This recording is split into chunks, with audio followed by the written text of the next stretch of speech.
आणि यानंतर अशी बातमी आहे मुंबईत झालेल्या गोळीबाराची। मुंबईमध्ये चेंबूरच्या आचार्य अत्रे उद्यानाजवळ गोळीबार करण्यात आलाय। नवी मुंबईतील बांधकाम व्यावसायिक सदरुद्दीन खान यांच्या गाडीवरती गोळीबार करण्यात आलाय। चेंबूर पोलीस ठाण्याच्या हद्दीतील डायमंड गार्डन सिग्नल जवळ साधारण रात्री 9:50 ही घटना घडली। दुचाकीवर आलेल्या दोघांनी अंधाधुंद गोळ्या चालवल्या। या घटनेमध्ये बांधकाम व्यावसायिकाच्या गालाला एक गोळी चाटून गेली तर दुसरी गोळी गाडीला लागली। तुर्तास पोलीस घटनास्थळी दाखल झाले असून त्यांनी या घटनेचा तपास सुरू केला।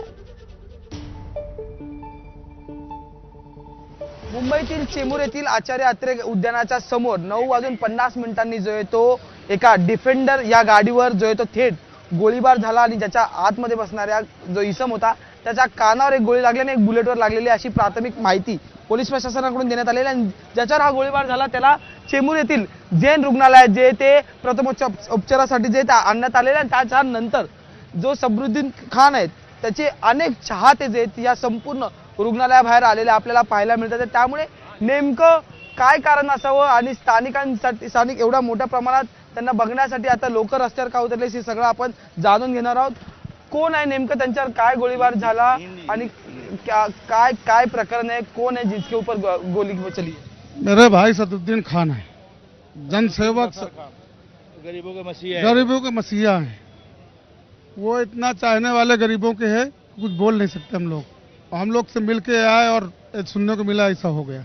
वो सब आपको मिलने के बाद निकले थे और तब ये हुआ है? हाँ, मैं तो था नहीं, लोग थे। पर ऐसा बताया जा रहा है कि उनके ऊपर 2 बुलेट जो है फायरिंग बुलेट नहीं चली है, कम से कम 8-10 राउंड फायरिंग हुई है। आप पहले चेक करो, सीसीटीवी चेक करो, मालूम पड़ेगा आपको। 2 बुलेट नहीं चला है, कम से 8-10 राउंड चली हुई। ये करते क्या है सदरुद्दीन जी, क्योंकि आप देखे तो बड़ी बिजनेसमैन है वो, एक बिजनेस करते हैं वो, बिजनेसमैन है। जगह प्रॉपर्टी का बिजनेस है उनका, वही अपना कारोबार करते हैं और लोगों को जनसेवक के साथ में मदद करते हैं।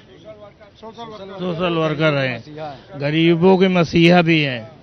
सायन या ठिकाणी जनता दरबार घेत असताना आणि जनता दरबार झाल्यानंतर घराकडे निघाल्यावर त्याच्याकडे गोळीबार झालेला। त्यामुळे नेमकं हे प्रकरण काय, या प्रकरणाचा छडा आता पोलीस प्रशासन लावताना आपल्याला पाहायला मिळत आहे। व्हिडिओ जर्नलिस्ट प्रशांत मानेसह मी अजय माने, एबीपी माझा, मुंबई। दरम्यान या गोळीबारासंदर्भात